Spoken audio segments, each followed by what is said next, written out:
The Big H Podcast, tune in now. Conversations that'll wow. Laugh and learn, stay a while. Let's explore that Hilton style. From the highs to the lows, every story just explodes. Mike's got questions on the go, diving deep from head to toe. Every week the guests align, sharing moments so divine. Stay with us, the pace is fine. Every episode you'll find. The Big H Podcast, tune in now. Conversations that'll wow. Laugh and learn, stay a while. Let's explore that Hilton style.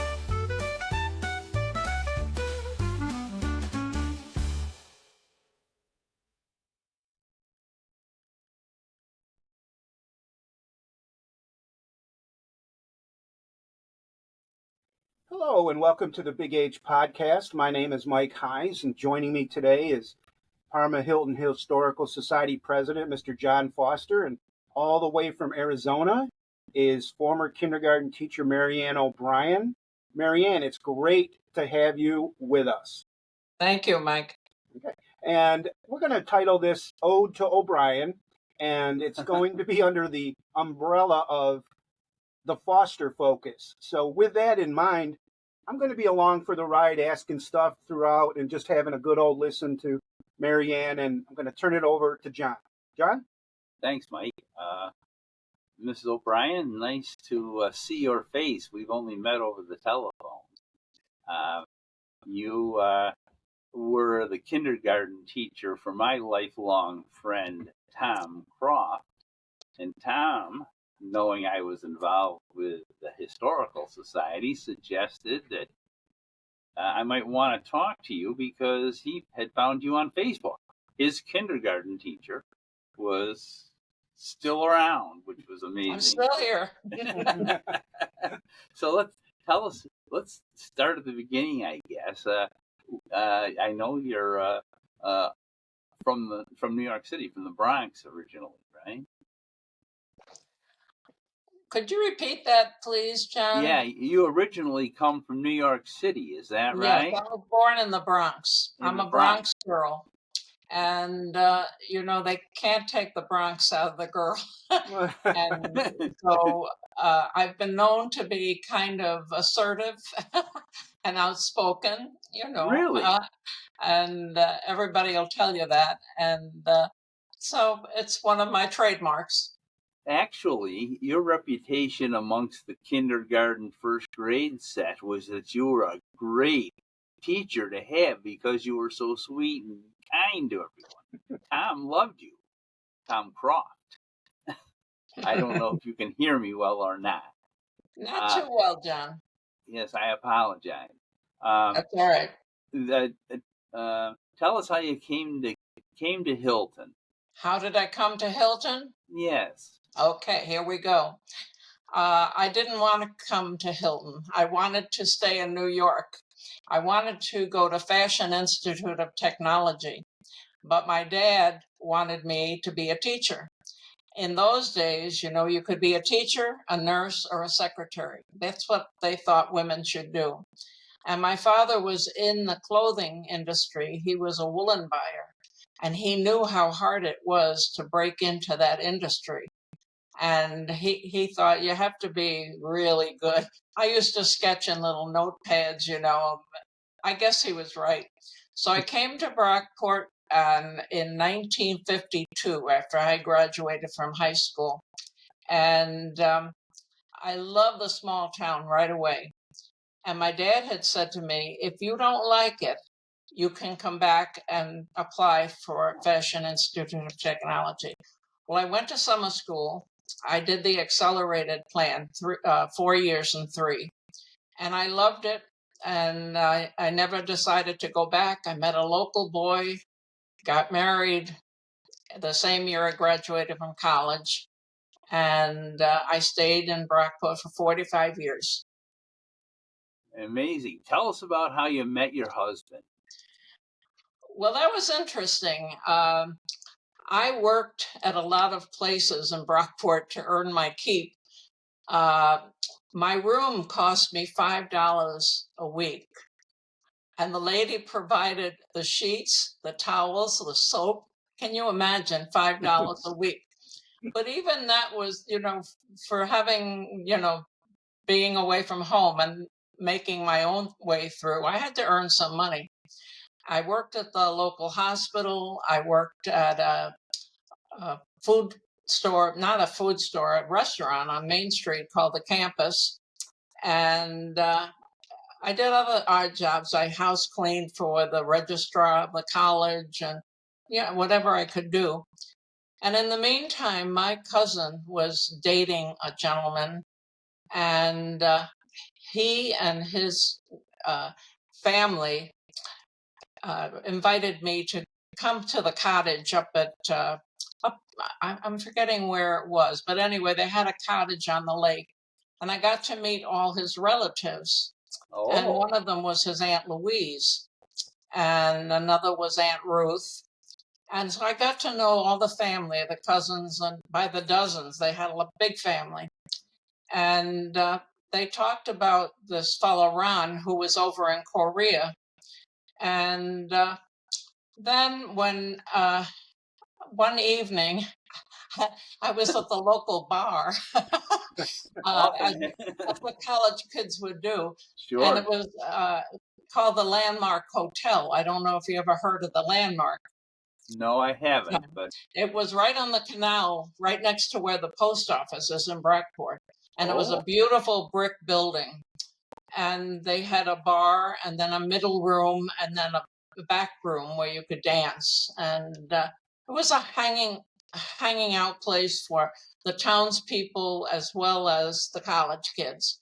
what provided And the music? Who made the music? can you say that again? Who made the music? Not hearing you at all. Oh, he's talking about who made the music. Was it a band or Well, no, record? sometimes it was a small combo, but mostly it was recorded jukebox music. Okay. And that particular evening I went in there, I went with my girlfriend because she and I had been to the movie and we were looking for a ride home. In those days, we had hours at the college. You had to be in by a certain time. And so anyway, we walked through to the back room and her boyfriend wasn't there. So we kind of hustled out and we were stopped by this fellow named Ron. And he said to him, because I said hello to some of his friends, and he said, aren't you going to introduce me? And so they did. They said, this is Joan's cousin. And that's how I met him. And then he was just about to be mustered out of the army, but he wasn't finished. He was still in Pennsylvania. And but he was home on the weekend. Well, when he finally got out of the service a few weeks later and came back to town, he drove down the street where I lived and I was walking to go to my job. And he said, would you like a ride? Well, I didn't recognize him. So I put my nose in the air and said, no, thank you. And so this went on several times and he'd come into the restaurant and order coffee, but I still didn't know who he was. And then a few weeks later, I happened to be back in the Landmark Hotel. And here he was sitting with all his cousins and his sisters. And of course, I knew all of them. And then I was embarrassed. I said, oh, now I know who you are. So then it was, maybe a movie or something of that sort. And then we finally, got serious. Sweet. Well, from there, how did you get to Hilton? How did you come to get hired? That was a wonderful experience. In my what would have been my senior year, I went for an interview. Herman Leibarger was the principal at the campus school in Brockport with the college, and the meetings were in his office, and the superintendents would come to to that office from the various schools in the area. And so I had an interview with Greece and I had an interview with Albion and different schools. And I believe it was Cecil Luffman. Does anybody remember that name? Yes, that was Jerry Icus's grandfather. Okay. Yeah. So Cecil Luffman was there, and if I have the right name, and I think I do, I went in to have my interview, and I put my right hand out to shake hands with him. And if you remember, Cecil didn't have a right arm. Yes. And I was mortified, because here I put my arm out, and he laughed. He says, then he put his left hand out and he said, "Don't worry, that happens all the time." And so he put me at ease. We had the interview. And of course, they don't tell you at the time. So I didn't know if I had the job, but he seemed to, like me, and that was fine. So a few weeks later, I got a letter saying, I would be accepted if I wanted the job. So it was for a second grade. This is where the story of your sister, is it sister-in-law or aunt? No, my aunt, yes. Yeah. Aunt Rosemary. So I was supposed to have a second grade. And so the last part of my schooling, I took courses in reading and math and everything for elementary. I wanted to get ready to be a second grade teacher. I had done my student teaching in second grade, and I had done my student teaching in pre-kindergarten. So when I went to Hilton to get my room ready, I walked in, and the principal at the time was Don Finkel. Don Finkel didn't stay long. He had been in Hilton a while, but he had gotten a wonderful opportunity in Lewiston to be the superintendent of schools. But he was the man who welcomed me and showed me my room. When I looked at the room, I said to him, "This looks just like a kindergarten. I know, like a second grade. I'm supposed to have a kindergarten." He said, "Didn't anybody tell you?" I said, "Tell me what?" He said, "One of our teachers came back and she got the second grade. You're going to have a kindergarten." Ooh. Well, that floored me. And I thought, oh my God. And so I had to make a quick turnaround and mindset to say, well, you're not going to have kindergarten. You are going to have a kindergarten, not a second grade. I rode with a woman from Brockport who was a teacher at Hilton, and she was a kindergarten teacher. Her name was Mary Brule. And so on the way to school every morning, I'd say, "Well, what are you going to do today, Mary?" And she would tell me exactly what she was doing, what story she was going to read, and what music she was going to do. And guess who did the same thing the next day? Me. Kind of guided me in until I felt comfortable. The interesting thing was when we started that year, we were in the Henry Street School. We were up on the second floor. There was no bathroom in the room. And that's pretty necessary for kindergartners to have their own bathroom. I had 42 children. Wow. A brand new teacher. Furthermore, I didn't own the room. No. I had to share the room with another teacher by the name of Barbara Bliss. And she was a lovely lady. I never had met her before. And the two of us were introduced, and they said, "Here's your room. You have one desk. You have to share it." And one of us came in from 8 in the morning until noon. Then the other person came in from 12:30 to 4:30. And in the meantime, when the buses came in, all the children were put into the auditorium or the gymnasium or the cafeteria, and they were held there until the morning children were dismissed. Then they'd get on the bus, and then our children could come up to us.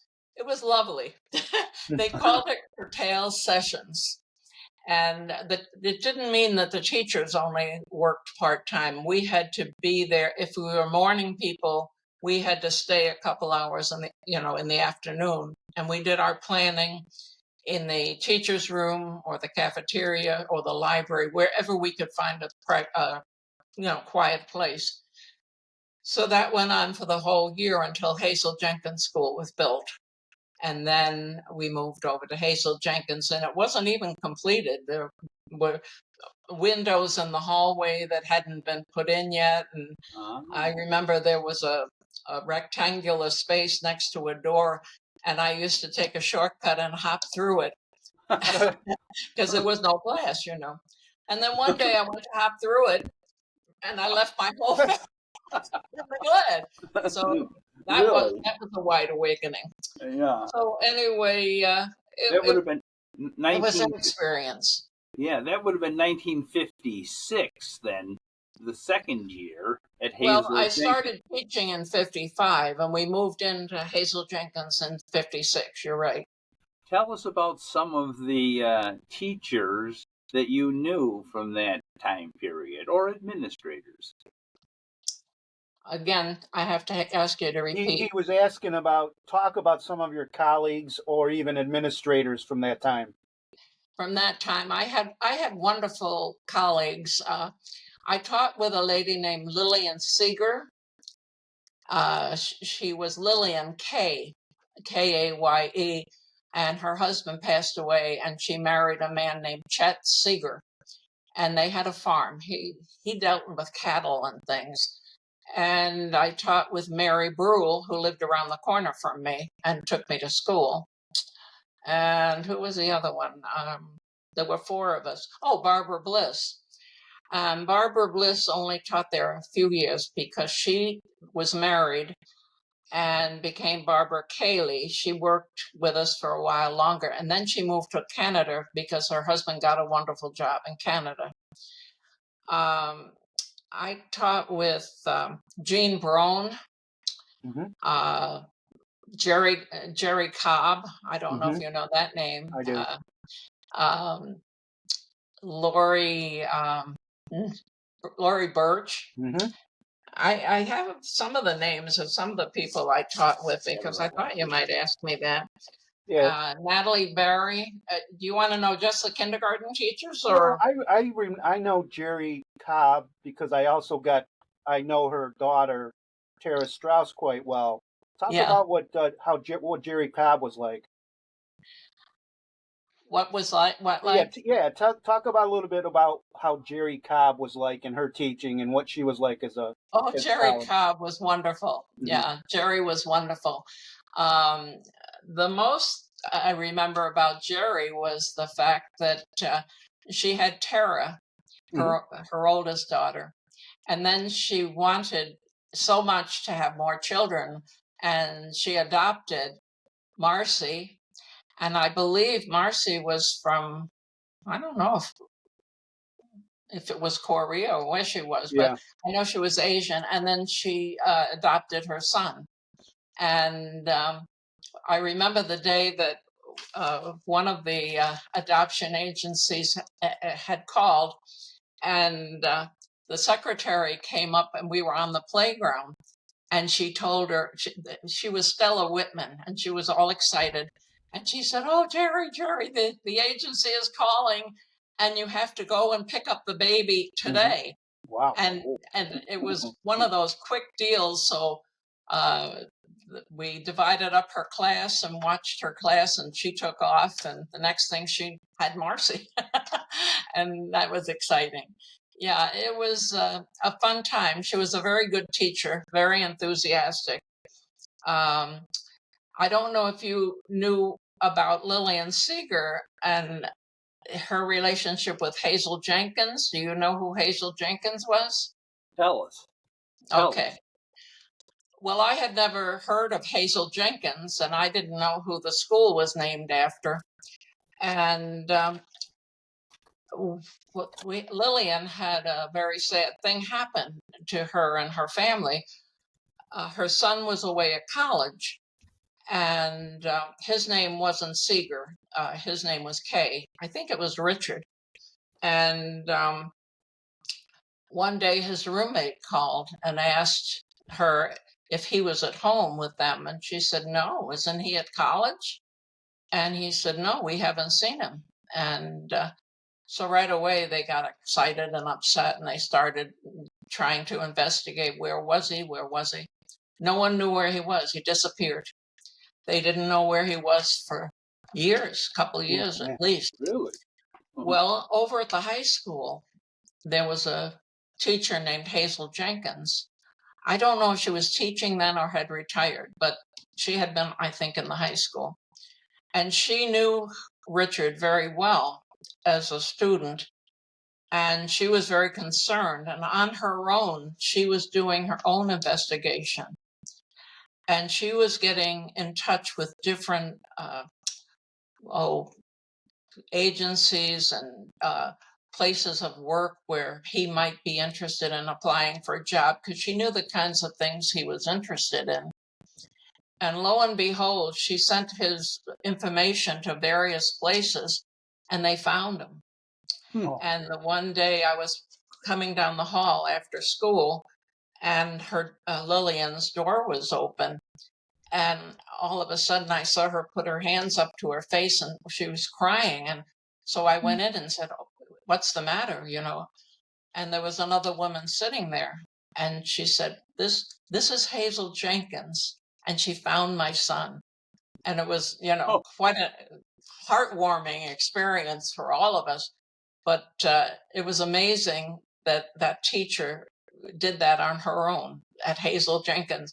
And that's the only thing I know about Hazel Jenkins. I don't know why the school was named after her. She must have been an extraordinary person. Mm-hmm. And it would be interesting to find out more about Hazel Jenkins. Oh, yes. Where was he?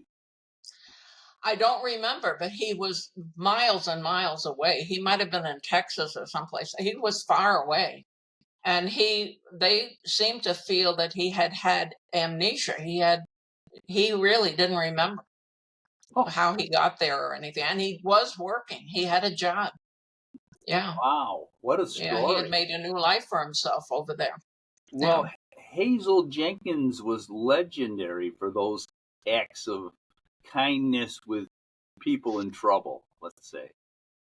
So I think her whole life was rewarded with being named. Mm-hmm. It would be nice for me to know more about Hazel Jenkins. I was always more curious. I wish I had gotten to know her better. I met her that day, and that was the only day I met her. Yeah. Yeah, you're giving us a good idea for a future podcast with our historian, Dave Crum. So you're giving us some ideas. I want to go back to another name you mentioned, and that was Gene Brown. Gene Brown. Yeah, I used to play baseball with, I believe, her son, Scott, and I knew the father very well. Elaborate a little bit about what you recall about Gene. Well, Gene Brown, every month she had the color of the month for her hair. she never came in with the same color hair. Sometimes it was reddish, sometimes it was brown, sometimes it was black. And she'd say, "It's the color of the month." And I know she had a daughter named Natalie, and she had Scott, and she was very funny. She had a very good sense of humor, and always upbeat. I really appreciated her. She was a good teacher, very good teacher. They all were. We were a very close-knit group. The kindergarten teachers not only taught together, we socialized together, and our husbands socialized with us. Ah. Now, my husband wasn't crazy about mixing with teachers necessarily. He was a blue-collar worker, but he loved that group. And the teacher I told you about, Lillian Seeger, who's, I just told you her story. Her husband, Chet, was a gambler. He loved to play poker. And they would invite us for Sunday dinner. And we would go to Sunday dinner, the whole kindergarten crew and our husbands, have a wonderful dinner. And then the men would play poker. Sure. And Chet would clean out our husbands every time. And the ladies would sit and we'd play Pokino or something, for pennies. We had a good time. And one time we were at Lillian and Chet's house, and Linda Jo Makowski was there. She was Linda Jo Wells, and then she married Warren Makowski. She was a kindergarten teacher. And she was very pregnant. And so the next morning when I went to school, somebody said, Linda Jo is on the phone. Now, I might mention that we weren't in the school at that time. We were at the Methodist church. We moved around a lot. The kindergarten teachers were always moving. And we had a little box in the hallway upstairs, and our phone was there. And we had a key that locked it so nobody could use that phone except the kindergarten teachers. So I'm on the phone with Linda Jo, and I said, aren't you coming in today? And she said, no, I'm not. I said, oh, the party was too much for you. And she said, no, it wasn't too much. I said, well, why aren't you coming in? She said, well, I'm in the labor room. And she was in labor to have her baby. Well, this was probably in the spring. I don't remember when the baby was born. And so she had taught a long time being pregnant, And I remember the principal at the time was Mr. Hall, Wendell Hall. He was a doll. And so anyway, then when I got pregnant, and I was not teaching, I was substituting because I had said to them I won't come back in the fall because my baby was due in December, but I'll substitute. So I substituted September, October, and November. And Mr. Hall was very nervous. He was wringing his hands. Are you sure you want to be here? I'm fine. Well, I don't let the same thing happen to you that happened to Linda Jo. He was so afraid I'd have that baby right in the classroom. But anyway, I didn't. He decided to come in December. But we had a lot of fun things. One of the things we did that we could never do today, I mean, things we did, I think they would never allow us to do today. We'd be arrested. Yes. They would throw the book at us. We hatched our own baby chicks. We took the eggs and did all that business. There were 5 of us, I think, 5 teachers at the time.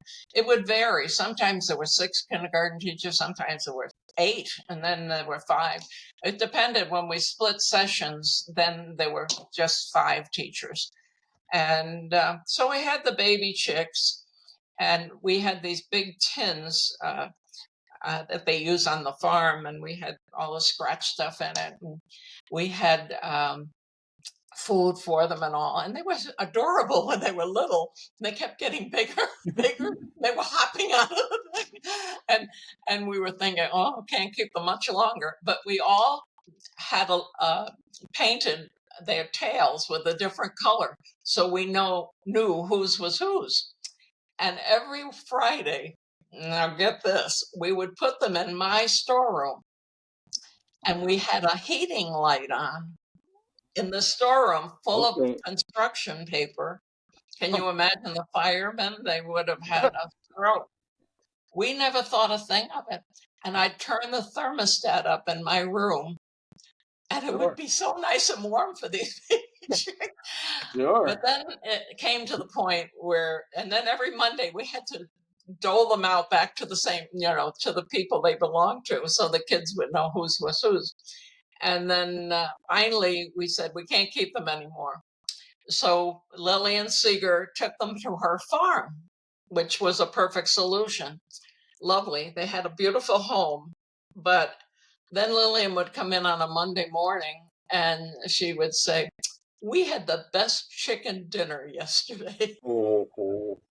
And I would say, please don't tell me that, And that's what happened to our baby chicks. So, but it was comical. Really? Some of the things we did. Did you say you were in the Methodist church? Say it again. He was asking about being teaching in the Methodist church. What was that like? That was wonderful. I loved it. We didn't mind a bit. Mm-hmm. They had classrooms upstairs in the Methodist church. So we would do all our math and our beginning reading, like phonics and anything paper and pencil type things, cutting, pasting, all that stuff we would do in that room. And then we would go downstairs, and we had brought all our equipment with us. We had climbing bars, we had trucks. We had 3 doll corners combined. We had easels, you name it, and we had it. So the whole downstairs was a huge play area. And then they'd play together. It was fabulous. And there were 3 teachers watching the different sections of what was going on. And then at a certain point, one of the teachers would play the piano, and that was a signal, time to clean up. We'd put everything away. And then they would come over to the piano and they would have their music time all together. And we did a lot of things all together. We did the Pledge of the Flag in the morning, all the patriotic songs. We did film strips, anything you could do together. Even story time. One of us would read the stories. So it was like a team teaching situation because there were 3 teachers, and it was very good. And of course, our classes weren't that big at that time. Well, I say not too big, maybe 22, 25 children in each class. It wasn't like that first year where I had 42. So it was great. And the best year that I taught, everybody said it wasn't going to happen. I taught with Gene Bascom, Gordon Bascom and Gene. Yeah, they were my backdoors. They were my neighbors, actually. Yeah, Okay, well, Gene was a lot like me. Gene was very assertive and bossy. And so anyway, we were having to move again. I told you we moved a lot. So they were putting us in the West Avenue school, and they were taking us through and letting us pick our room.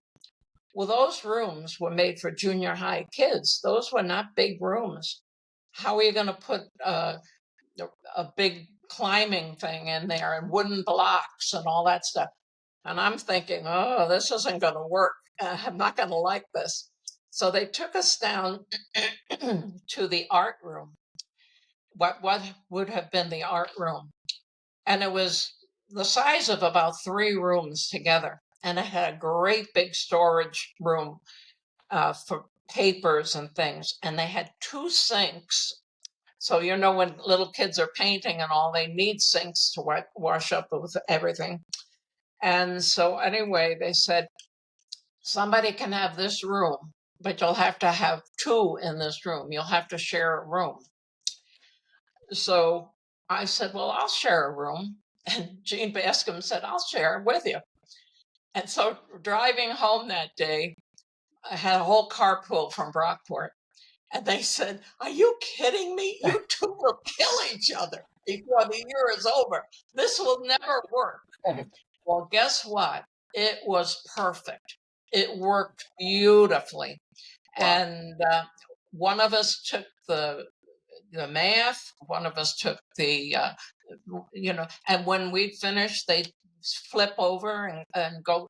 They had more activities than we could do by ourselves in our own classroom. And Jean was a fabulous piano player. She was fabulous and didn't have to look at music or anything, just playing the piano. And I would do all the board work. Every day we do the pledge and not business. And I'd write on the board, today is such and such, and the weather is, and the kids would read along with us, but I had both groups, and Jean could be preparing for what was next on her end of the thing. So it was a lovely situation. And here's another thing we shouldn't have done, but we did it anyway.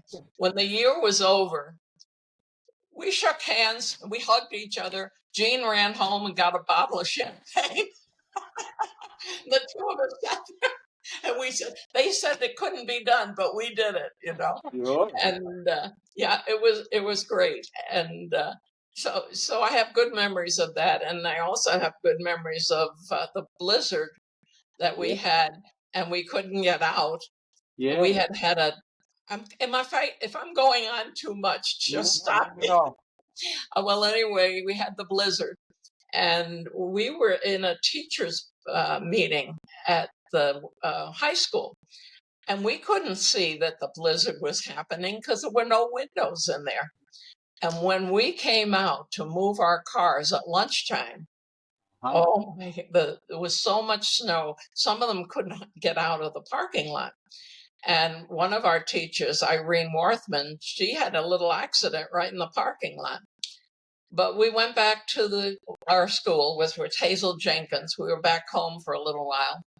And so they were closing all the roads. They were saying nobody should go on that. And my friend Donna Lodge, who was a second grade teacher, Donna, I want to go home. You know, I said, well, honey, you're stuck. And so Jean Bascom got home because Gordon came and got her on the snowmobile. And so anyway, that was fine. So then Jean called us up at the school. You know, we didn't have cell phones or any of that kind of stuff. So anyway, she called and she said, Gordon's going to bring you here to our house. You know, you'll have to take turns. And so he came on the snowmobile, took us to their house. Now, they had planned a trip up to the ski place where they went in the wintertime. I can't think of the name of it. I've been away too long. I'll think of it. It wasn't Bristol, was it? I can't remember. Anyway, Jean had made a big crock pot full of stew, another one full of soup, another one full of, everything. Nice. Because they were going up to the ski place. And her two boys were with neighbors. And I think they had already left to go up there. So anyway, I can't tell you, there had to be at least 15, 18 of us in Jean and Gordon's house. Really? We were all in the house. They had a fireplace, which was nice. Mm-hmm. And so anyway, we had lots to eat. And everybody wanted a toothbrush. So Gordon got on the snowmobile and went downtown and went to the drugstore and got us all toothbrushes. Plus, he went and got wine. We had to have wine. Sure. Well, we sang and they played the piano and the guitars and all that business. And so it was a party for us. And then it was time to sleep. Well, they had to pull out couch and they had the boys' bedrooms were empty upstairs. So we were all over, and I had a cot in the hallway going down the hall. And there was a sunroom in there first, and then there was a hallway, and then there was a family room. And in the middle of the night, we hear a knock on the door, and it was Bruce Hilton. Does everybody know Bruce Hilton? Oh, yeah. Yeah. FFA, I believe. Sure. Future Farmers of America. Well, yeah. Bruce was a character. He thought he could go and get his wife, Joan, who was over at Northwood. And he tried to drive to Northwood to get Joan. Well, that didn't work. No. So I don't know where his car got stuck, but he walked to Jean Bascom's house. When he came to the door, he looked like the abominable snowman. His eyes, his eyebrows, eyelash. He had a hood and everything on, but the snow was on his head. So anyway, she said, come in. And in he comes. So he got to sleep in the sunroom. He never did get Joan. Joan was sleeping in Northwood on the gym mats, the mats they use in the gym. That's where the teachers were sleeping. And so in the middle of the night, Bruce had to go to the bathroom. So he has to walk right past me, and he's feeling my cot, but he's feeling me too at the same time. And I'm saying, Bruce, stop that.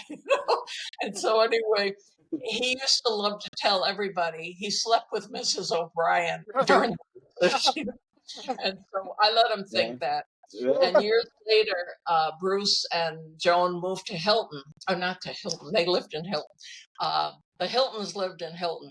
But anyway, they moved to Arizona, to Mesa. Right. And one of the teachers who's still there is Sue Gintner. She came out to Arizona quite often. And she and I would go out and visit Bruce and Joan in Mesa, Arizona. And it never failed. Bruce would always say, I slept with you, Mrs. O'Brien. And I had their little boy in kindergarten. I had a lot of the teachers' kids in kindergarten. I had the Birch kids in kindergarten, and I had a lot of the teachers. Yeah, that was fun because then I was getting the grandchildren, and I said I better retire. But I worked also with Betty Burke, who was in Ingraham, and I worked with Bernie Blossom, Bernice. You called Yeah. her Bernice, but I Yeah. think it's really Bernice. Yeah. And so they were right across the hall from me at different times, and they were great people to work with too. Tell me So, about Aunt Rosie, Rosie pardon? Foster. Tell me about Rosie Foster. Oh yeah, Rosie.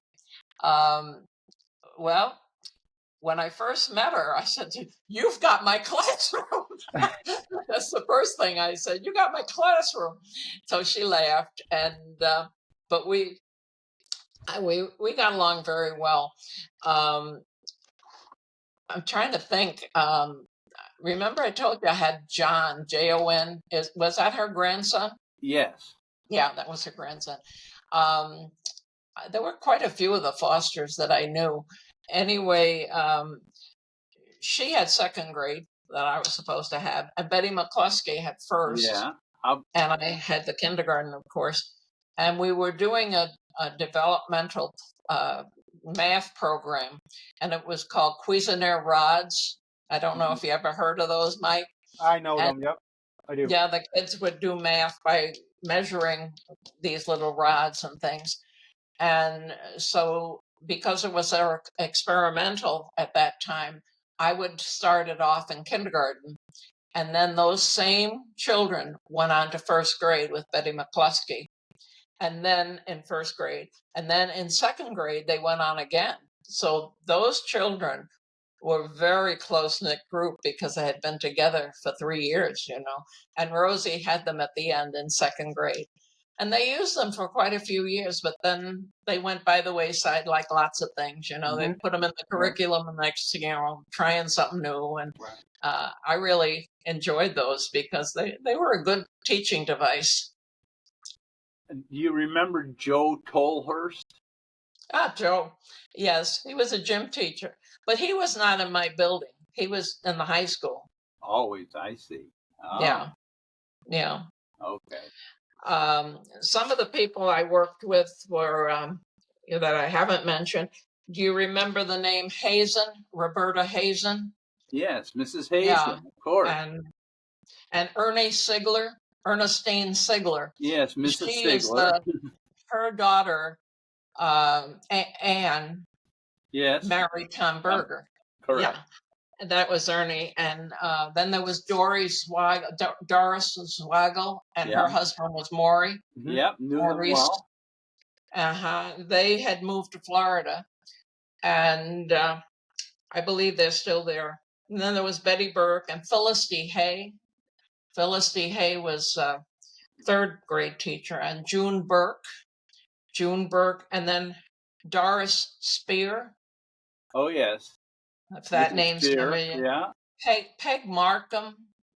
I had Mrs. Markham. Margaret Markham. Yep. And then I mentioned Betty McCluskey and Linda Jo Mikowski. And then I asked you, John, if you knew of Marion Quackenbush. She had taught in the one-room schoolhouse, and she was a first grade teacher. Oh, and yeah. She was a legend. She was terrific.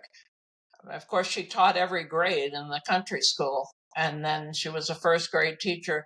And then she was teaching I forget what they called it. I hate to say slow learners because that's not politically correct. But the children who had problems learning, she taught them.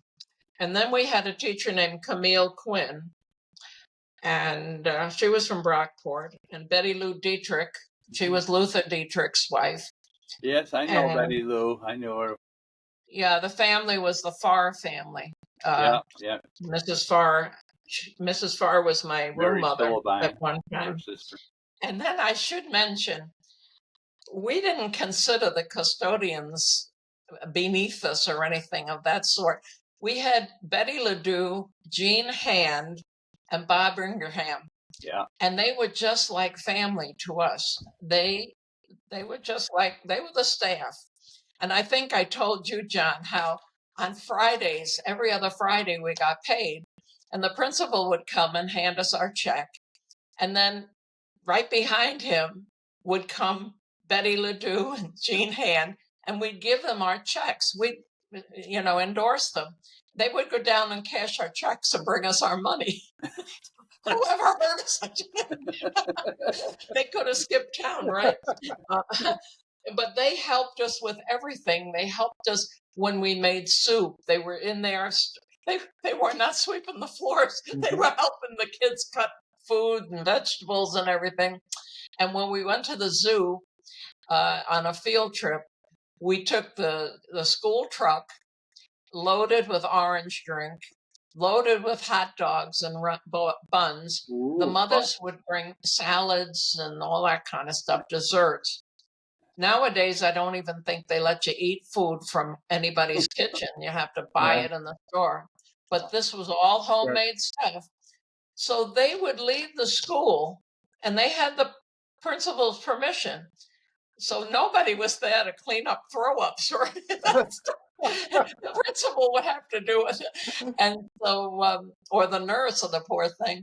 And so we'd go to the zoo, and while we were roaming around with the children, and the room mothers were helping, a lot of mothers and fathers were helping, of course, because we made them into small groups. They were setting up papers on the tables, and when we'd come back to the picnic area, everything was set up, and the bus drivers cooked the hot dogs.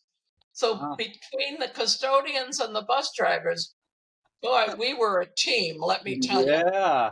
And then we'd come back and form a huge circle in the playground, and we'd make the kids sit down.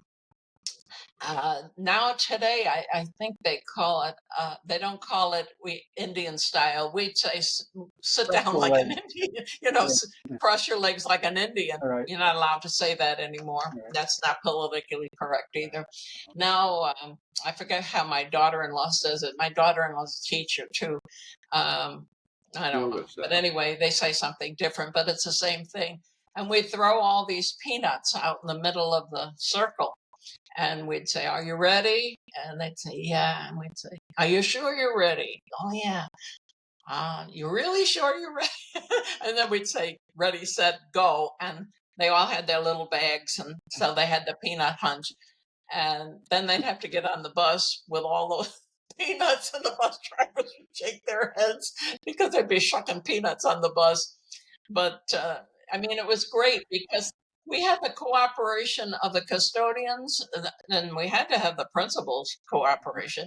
And sometimes, sometimes the principal would even show up for a little while. He'd come out. And so it was a big family at that time. It was great. I taught at a good time because I don't know what kindergarten's like now. I would love to go back and visit and see what they're doing. I'd like to see where the rooms are today. Have you been over there, Mike? Do you know where the rooms are? I have. They are on the Jonathan Underwood side, and they added an addition, so they're quite large rooms and everything. And of course, they have sinks and bathrooms and all that. And I do know for a while, I've been teaching about 25 years, and a lot of the early on kindergarten were using a lot of Jerry Cobb's materials and instructional stuff. So that's how they started. We almost lost our kindergarten rooms one year. I loved all my principals except one. I butted heads with one principal. And I told you I'm bossy, and he was bossy too. And they decided they were going to move the administration offices from that private house that was on the corner of West Avenue. Do you remember when it was there? The administration offices were in a private house that they had bought or rented or something. And because of lack of space, they were over there. And so they decided they were going to move into the Hazel Jenkins School. and they had two choices. They could go down to the far end and use those rooms, but they wanted the kindergarten rooms because those were larger, and they were going to move us down to the other wing. Well, that wasn't going to happen on my watch. And so I told Mr. Scopa that that was not going to happen. And he said, well, it is. It's already decided. See what you can do about it. I said, I will. So I wrote to the state education department. I went to the college at Brockport. I did all my homework. I found out how large a kindergarten room was and how many square footage you needed for each child, and that you needed a bathroom in there and you needed a place to wash up. We had our own big counter and our own toilet and everything.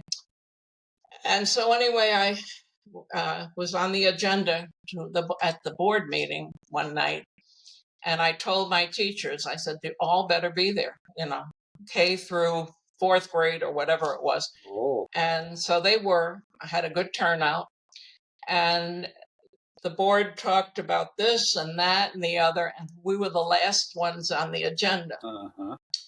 And so I had my folders, all this typewritten stuff, none of this computer stuff. I didn't have a computer. Mm-hmm.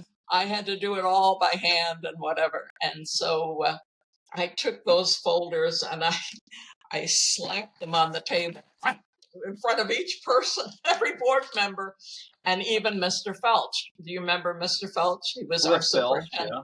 Sure. And he was from Long Island. Did you know that? No. He was from Long Island. Yeah. Okay. And Mr. Felch, he kind of liked me because I was from down east, Yeah. New Yorkers kind of stick together. We're birds of a feather.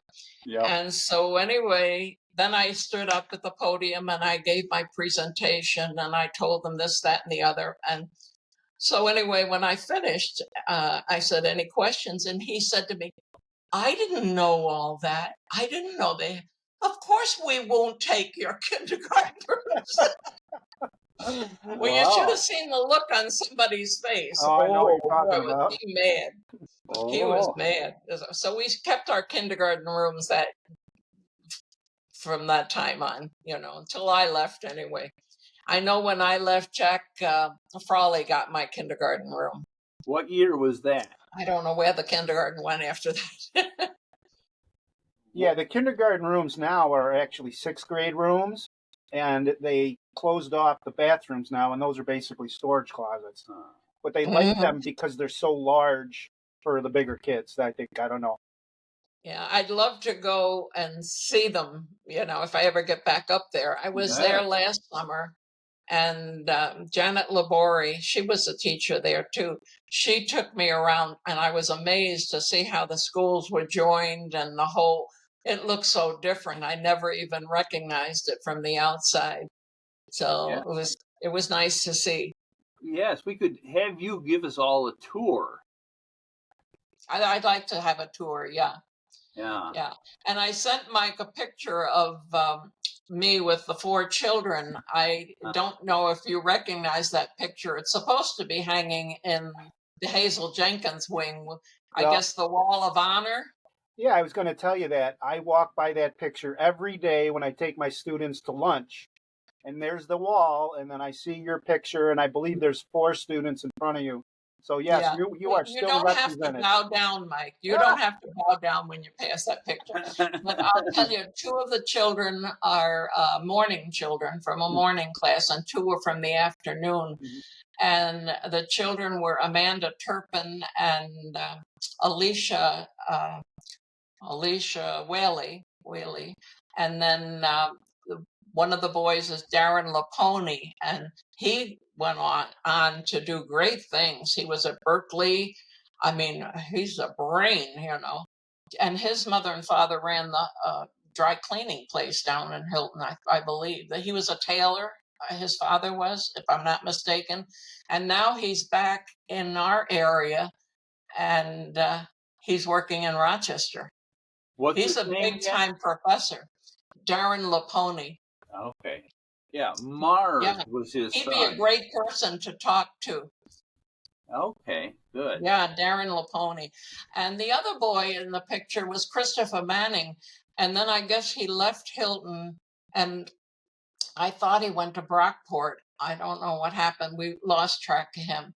But the Whaley girls, Alicia and her sister, their mother was my room mother 2 different years. And when I was home about 4 years ago, I think it was, I still call upstate New York home. You know, I know. Sue Whaley picked me up and she took me for a tour of Hilton. And we went to Alicia's house, and Alicia cooked a big chicken dinner. And I met her 2 children, and her sister was there. And Peggy Schaefer was there. I don't know if you know Peggy Schaefer. Excuse me. She was one of my students too, and she happens to be a cousin of the Whaley girls. But little things like that happen all the time. And I'm in touch with so many of my former pupils through Facebook, and it's fabulous. I mean, there's somebody on there all the time, or somebody will say, I had you, Mrs. O'Brien. And I don't know if you know Kenny Sauer, Ken Sauer, the name Sauer. Yeah, I know the family. Yeah. Well, his mother was our school nurse. Her name was Judy. And she and Marilyn Madsen were buddies. You know, they lived on the same street and everything. And a whole group of us went down to the Madsen wedding. 2 of them, in fact. One was in New York and one was in South Carolina. And I mean, that's what I mean. We did a lot of things as a family, you know. We were not just, not just working together. We were family. And, but anyway, when I had Kenny in school, and Kenny had a twin brother named Keith. And then there was another brother named Dale. And I remember when Kenny grew up and was a big boy, he went to Cortland College, and my son wanted to go to Cortland. So anyway, Kenny said, oh, bring him over. I'll show him around. So we went down there and we met Kenny. He took us to his dorm room, and there was this girl folding his clothes. He had a girl to do his laundry. And I remember he had a ferret. And then I still am in touch with Kenny, and it's fun, you know, because we remember the old days. And Marilyn's boy was Pete, who was a music teacher at Hilton, Pete Madsen. Mhm. And I remember Pete, when he was a little guy, riding around in the grocery cart in Brockport. I went to college with his father, Pete. His father was Pete too. And Pete, I think, worked for Bosse's, if I'm not mistaken. But I used to ride down to New York with Pete. He was from the Bronx too. Oh. And his wife, Marilyn, was a year behind us. And they got married and had Pete, the music teacher from Hilton. And I used to see them every Saturday when we were grocery shopping. And then I had the rest of the Mads. They were living in Spencerport then, so I didn't have Pete in school, but I had Richard and the other brother. And we went to all the weddings, and it was nice. Yeah. When you come back, we'll definitely go on a tour together. You know, I was back last summer, and Linda Muto. You know Linda Muto? Oh yeah. Linda meets with all the retired teachers once a month. They have a lunch, and I get all the information from them through Linda. And also Linda sends out all the good news, but oftentimes the bad news when somebody passes away. So she keeps us informed as to who's here and who's not. So far, I'm not on the list. I'm still here. But it is very sad. I mean, one of the last ones I had was Bruce Dunn, and then Sarisa Zoglin passed away, and She was my room mother too. I had her little girl in school. Yeah.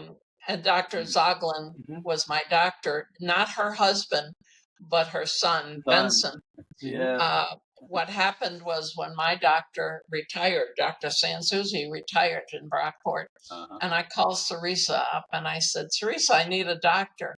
Oh, you want my Benson? And I said, yeah, I want your Benson. And so he always called me Mrs. O'Brien. And I said, Benson, you can call me Mary Ann now. Oh no, I can't. You know, and there were a lot of them like that. Oh no, I can't do it. You know, No. but some of them have come along and they do call me Marianne.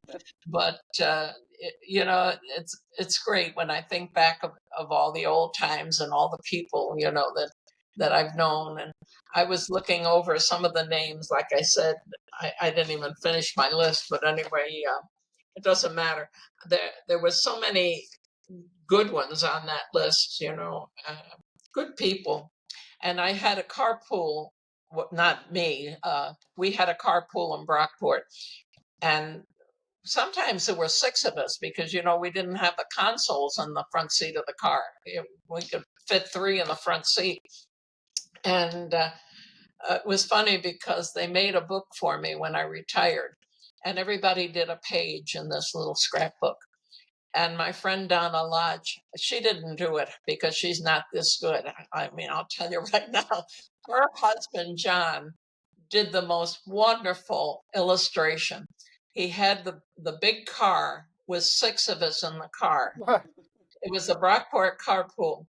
And then the next picture was the car, middle-sized car with 5 in the car. As each person retired, he was replacing it. And then there was 4 in the car and 3 in the car. And then there was just Donna and myself in the car. And then I was retiring. So there at the very end was Donna on a motorcycle. Oh. And all by herself. It's very clever. I still have it. Those are the kinds of things you save. And Donna did not like to drive in the snow. And I told you when we got stuck at Jean Bascom's, she had a lot of tears. She wanted to go home. And so anyway, I said, I'm sorry, I'm not even trying to get out, because some people got stuck at other people's homes and in farms and where they didn't even know the people. And I wasn't about to try that. But we finally got out, I think, on the 3rd or 4th day, and we couldn't go the regular route. We had to take the canal road to get home. Believe it or not, that was open, but the other streets were still blocked. Yeah. Talk a little bit about your family, your children, and whatnot. Oh, I have the best family in the world. I know everybody says that, but I really do. My husband and I were married for 11 years, and we never had any children. And that was high on my priority. I did a lot of praying, you know, but I couldn't understand it. And people would say, "Well, you're meant to be a teacher, and you're touching all these other little people's lives." Mm-hmm. Yeah, sure, that was great. But I came home and I didn't have my own, you know. Mm-hmm. And it was funny because the carpool, again, a big part of my life. Uh, you know how women are at that time of the month. Oh, I have a headache or I have cramps or this, that, the other. And maybe this should not be on the podcast. But anyway, I thought to myself, gee, that's funny. I think they just talked about that last month, and I wonder, you know, what's going on. And finally, it dawned on me, you know, I hadn't had the, you know, visitor for the month. And so I made an appointment with the doctor. I thought there was something wrong with me, to tell you the truth. And so I went to the doctor, and I said to him, I'm missing my period. I don't know what's the matter. I thought it was too young for menopause, you know. And so he did what they call in those days the rabbit test. I don't know if you're familiar with that. No. John says, no, he doesn't know. It was a urine test of some kind, and they put some kind of a chemical in it. And if it was like the test things they have now, if it turned a certain color, you were expecting. And sure enough, when he came into the examining room, he was singing Happy Mother's Day to you. Oh, So after 11 years, I finally, Wow. God finally listened. I pestered him enough, I guess. And so we had one son, and his name is Ron, like my husband's name. And I thought, sure, maybe, we had learned how to do it right, but nothing happened after that. And so he was an only child. And he met a lovely girl who went to Brockport. And she was from Wilson, New York. Her name is Tammy. And when he brought her home, we fell in love with her right away, and my husband and I. And so when they went out the door, on their date or wherever they're going, I said to my husband, if he screws this up, I'm gonna kill him. And luckily, she said yes. They were married, and they were married, I think, maybe 4 or 5 years before they finally started to have a family. They had a boy named Kevin, who is now going to be 25 in August. Kevin went to Arizona State University. He studied aeronautical engineering or aerospace engineering. And he got his not doctorate, no, he's not that smart yet. He got his master's and in the same field. And fortunately, when he graduated a year ago, May, he got a job in Chandler, which is about, I'd say, 40 miles from where I live. Nice. And he's with Northrop Grumman. And thank God he's got this job and he loves it. Recently, Northrop Grumman laid off a lot of people, but he was spared. I don't know. It's a good thing I didn't know they were having a layoff, because I would have been having a nervous breakdown. His sister's name is Michaela. She came along about 2 years later. She'll be 23 in February. And she went to Northern Arizona University, NAU. She got her bachelor's in chemistry and biology. She is now doing her master's from home, and she can take courses at any state university in Arizona, ASU, NAU, or University of Arizona. And she pays something like $27 a course. oh, wow. Is that great? Oh. Yeah, because she's working for NAU too. She Wow. works all day on the computer at home for Yep. NAU. And then she has her supper, and then she works at night on her master's. So they're both very good students. They have to be. Yep. And they've never given their parents one bit of problem, and they're very good grandchildren. And recently, I think it's today, I think today is 6 weeks ago, I had a hip replacement. And when I came home from the hospital, my son stayed with me the whole week, day and night. He stayed right here with me. And that's pretty good for a boy, for a man. Right. Sure is. You can see a daughter doing that, but it's kind of tough Still, for a guy, Yeah. And but I'm a good patient, so I wasn't too much trouble.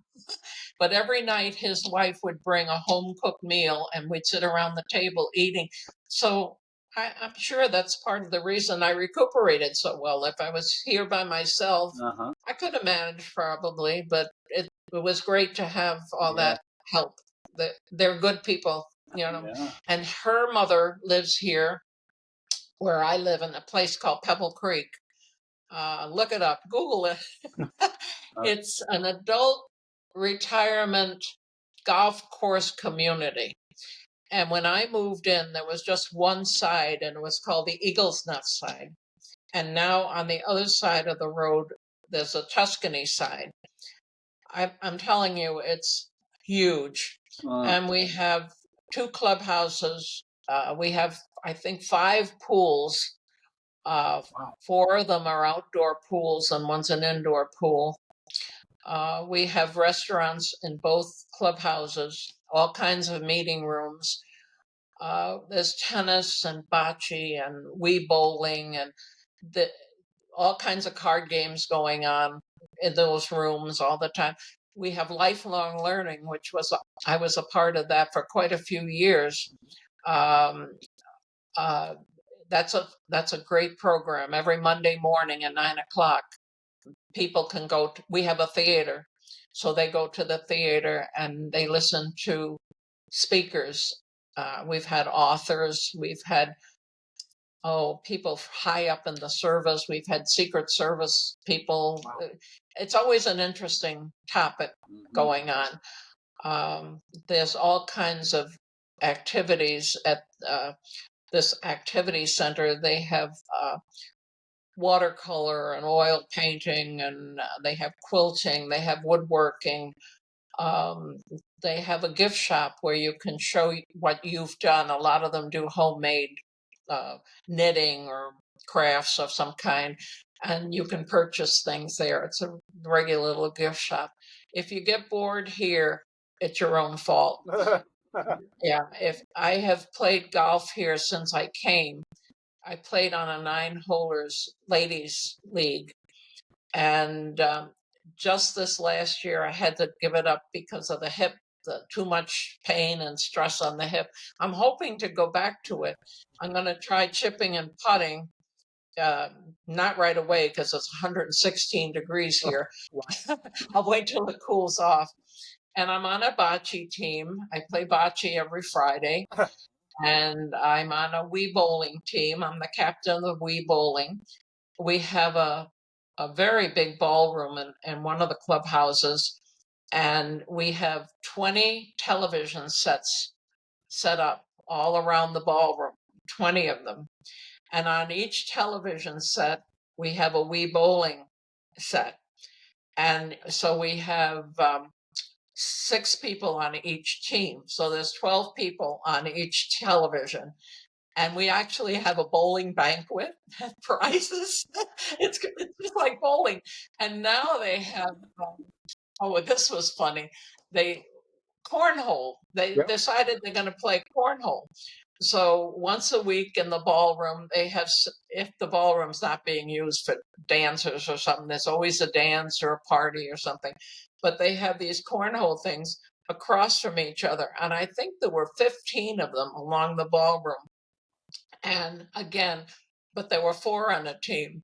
And it was so funny because I had my friend who's going to be 96 and another gal who's probably 78 and myself who's going to be 90 and another gal who's maybe 75.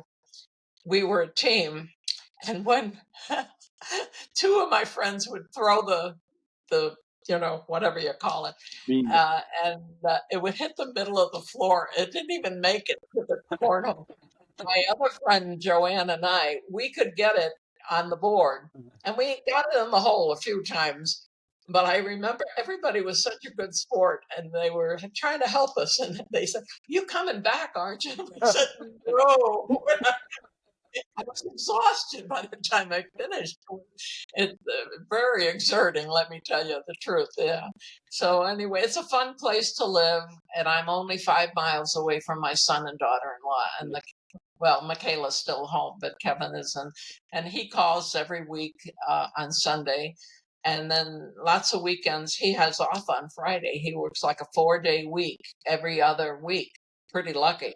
And so he'll come out for the weekend or for at least a couple days. And he was here last weekend and he was vacuuming for me. I mean, they're very good kids. And the nice part about it, like I said, her mother lives around the corner from me. And her brother lives just about 5 miles away. He has a wife and 2 kids. They've called me Aunt Mimi since they were little. I'm like their other aunt. Mm-hmm. And then another brother lives in Chandler with his wife, 2 children and 2 grandchildren. They all call me Aunt Mimi. I mean, I've been adopted into that family because back home, all I had left was my husband's family, nieces and nephews. I'm the only one left of all the in-laws in that family. And then I also have my sister living here, and she's 16 years younger than I, and she and her husband live around the corner from me. So, but my two brothers have passed away, and like I say, I don't know. God has a plan. He doesn't want me yet. They say only the good die young, you know. So it has kind of paid off for being naughty like I am. Yeah. So When you look back when you retired from teaching, what year was that again? I retired in 1990. 1990. And my friend Janet Labori Mhm. said, "What are you going to do?" And I said, "We're going down to Florida and we're going to look around." I had a cousin who lived there in Sebring. My two sister-in-laws lived there with their husbands, and they were snowbirds. My cousin lived there full time, but my sister-in-laws were snowbirds. So we said, we'll go down and look around. And, you know, when we looked at the beautiful homes down there, we're all ready to buy a house, you know. But Janet Labori said, my folks' house, it was a mobile home. She said, it's vacant and I'm going to rent it if you want it. Her family had passed away. So she brought me pictures of it. I showed my husband. He said, sure, we'll try it. You know, it would be a central location to travel around and look at things. Well, we fell in love with that mobile home park. Oh, the people there were so welcoming. And then we had a clubhouse and it was fabulous. We loved it. And so we did look around and we saw some beautiful homes, but we kind of liked it and we stayed for 10 years. She eventually sold the place and we didn't want to buy her place particularly. The first, after we were there 2 years and she sold it, so we rented another place. And then when that gentleman was going to sell his place, we said, oh, the heck with this. So we found another place that was further down and private and much bigger. It had one of those pull-outs or push-outs or something. And we had a big front porch and everything. So we bought that one for a song. You can buy those places down there for a song. And we were happy that we were there 10 years. I'd probably still be there, but my son moved to Arizona and the babies started to come. So those first years that the babies were around, I babysat for them full time, and they didn't have to have a sitter. I went over every day and babysat them till they were in school. So yeah, it was great. You wanted to. Say again? He said that you wanted to. Yeah. Well, I enjoyed it. You know, it was great. What Had the best of both worlds. when you retired from teaching, and I don't know if this is getting too, reflected. What did you feel your legacy was that you left on the Hilton Central School District and your students? Can you repeat that? I sure will. What do you think your students remembered most about you and your instruction and how you taught them? I don't know. I hope they remembered the fun because we did a lot of laughing. I could be strict and I could get angry, put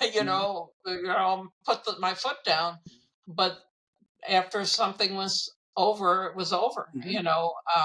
I think they knew they were loved.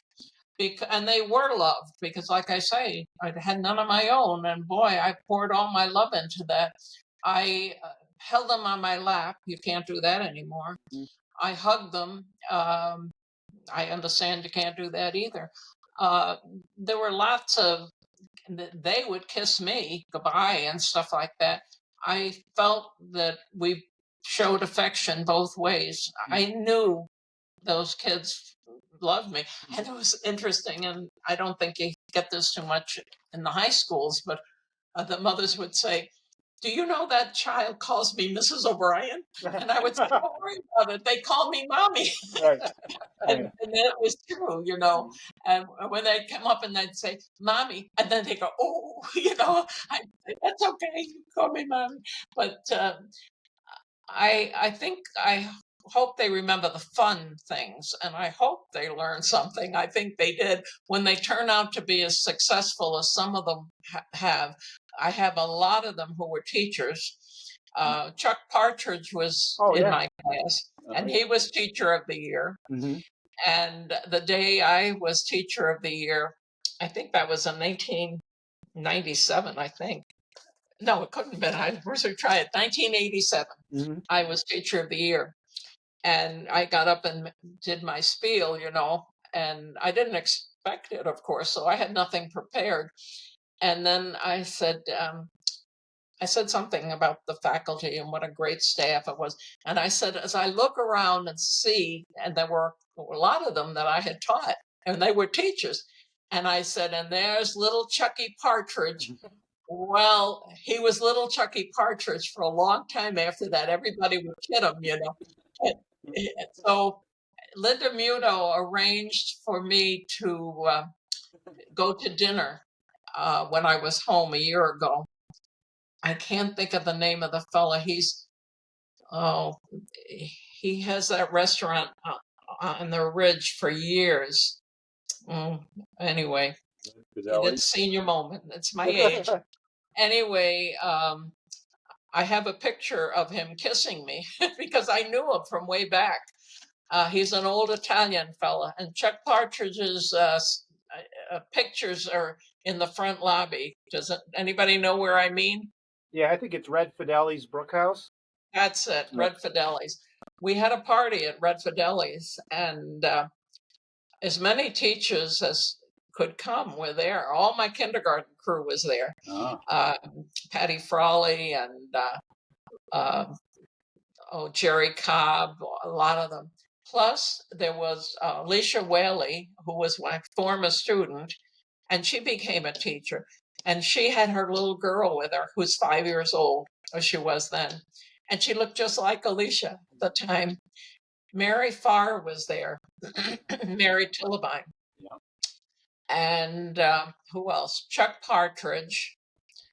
And one other one who I taught, I can't remember now. But anyway, 3 of my former students who became teachers were there. And it was a fabulous party. We had a wonderful time. But Linda's good at doing that. Mm-hmm. She, you know, when you retire, Mike, you have to join that retired teachers group and go to eat with them. I get her emails and I get her texts, and she's so sweet. She brings in candy a lot to the village all the time, probably 3 or 4 times a year. So that's good. That's good. Yeah. You should get an invite, John. It's a great group. Yeah. Maybe. I'll keep you updated. Thanks. Yeah. Well, gee, you got anything else you'd like to add for us and our viewers? I think I've gone on so long. I don't know if there's anything else I can add. You know, what else would you like to know? I think you've really covered so much. John, can you think of other things? No, it's wonderful. I am wondering about the biggest changes that you noticed in your career in the schools. What he said was, what changes in your career did you notice, and maybe even now between noticing your grandkids and their education? You'll have to say it again. I only got bits and pieces. Okay. What changes did you notice in education throughout your 35 years of teaching? I didn't get the second word. What? Okay. Changes. What changes did you notice? Oh, what changes? Yes. Yes. As I said, my daughter-in-law is a teacher and my niece is a teacher, and I'm almost horrified when I see what's going on in the schools today.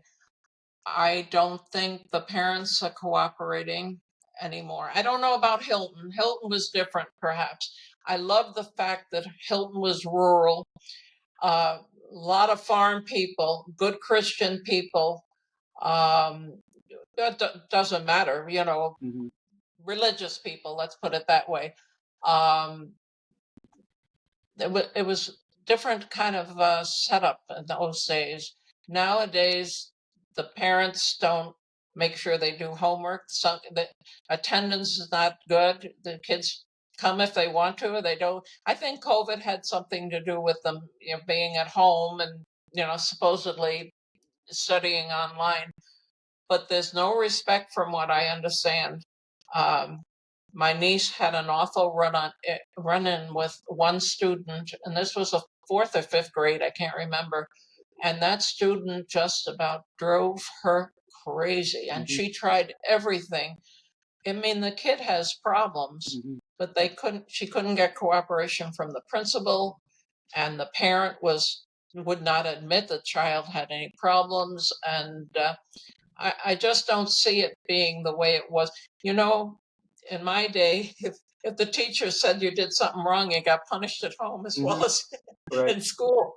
And I feel very sad about it. And my daughter-in-law buys all her own supplies. I mean, so many of the supplies. When I was teaching, I remember the first year Mr. Hall was there, and he handed I think it was Bernie Blossom, and I handed us a catalog, and he said, "Order what you need for your room." And the other principal we had didn't say that, Mm-hmm. and wow, we ordered all kinds of things. We didn't even have a doll in the doll corner the first year I was teaching, and I kid you not, I had to go out and buy a doll or a couple of dolls, rubber dolls, and. Uh, but nowadays, my daughter-in-law spends hundreds of dollars on supplies, and I don't think they should have to spend their own money. And this, even with uh, tissues and soap for the room, all kinds of things. I don't know if you had that problem, Mike. I'm fortunate I'm a little bit with that. Parents do send in some things, but our budgets are pretty good. Oh, Um, that's good. Yeah, I think Hilton is probably a lot different than what we're seeing here. Arizona is one of the places that spends the least on their students as any other state. We're one of the lowest as far as that goes. And I thought when I came here, I realized New York State has a pretty good education system yes. compared to what is going on around here. Yeah. Well, what I can say, you may not be able to hear every word I say, but the experience of having parent involved with room moms and room dads and the custodians that got involved with you and the bus drivers and the field trip to the zoo. I wish we could go back to more days like that. And I think that Exactly. that type of cooperation is missing right now. And there's so much focus on, and I don't know if I'm going to get myself in trouble, but hey, it's my podcast. Uh, You can cut it. schools looked at too much, I think, as a place for kids to go, like a babysitter place, and the parents can go off and work, and it shouldn't really be like that. And in my opinion, there's got to be more of a relationship between home and school, and home is where you start the education, schools foster it, and it's just got to be a continuous circle. And I just hope we can get back to that. So the success that you had with your group and in kindergarten like that, then to me it's a win-win for everybody. Hmm. Um, What gets me too is when you go to a restaurant and the family is there eating, and the mother's on her cell phone and the father's on his cell phone and the kids are on this, nobody's talking to each hmm other. hmm I mean, it's just kind of sad. And they're talking about some of the schools not allowing cell phones in the classroom. I don't know how it is there, but here the kids had their cell phones in the classroom. Half the time they were on the cell phones. That's not.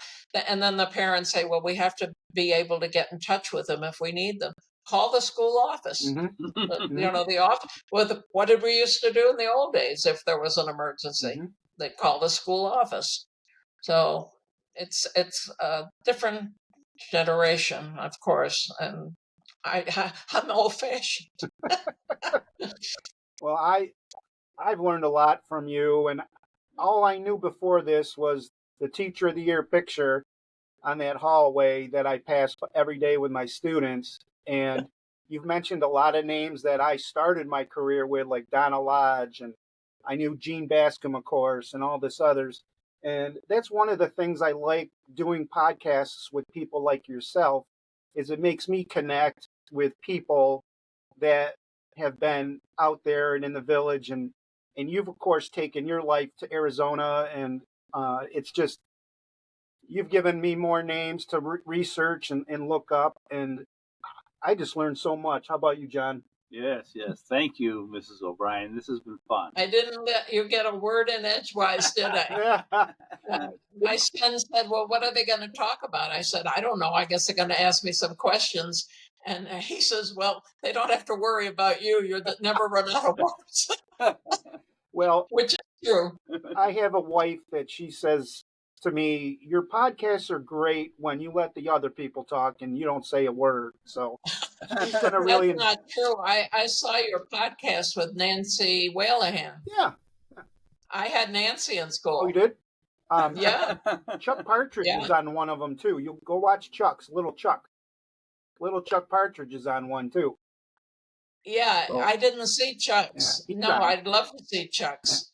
How would I see that one? Well, when we get off air, I'll let you know my YouTube channel, and you can just go to that, and you'll be able to see all our podcasts there. And, of course, you're going to be the newest edition shortly, and then you can just click on it. It's real easy.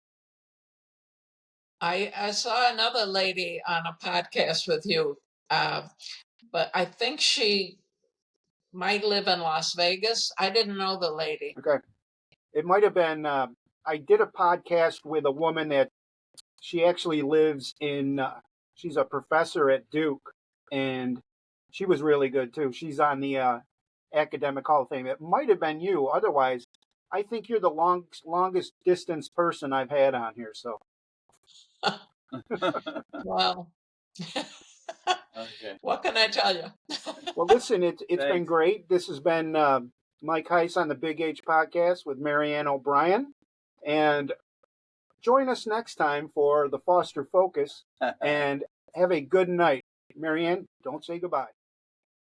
The Big H Podcast, tune in now. Conversations that'll wow. Laugh and learn, stay a while. Let's explore that Hilton style. From the highs to the lows, every story just explodes. Mike's got questions on the go, diving deep from head to toe. Every week the guests align, sharing moments so divine. Stay with us, the pace is fine. Every episode you'll find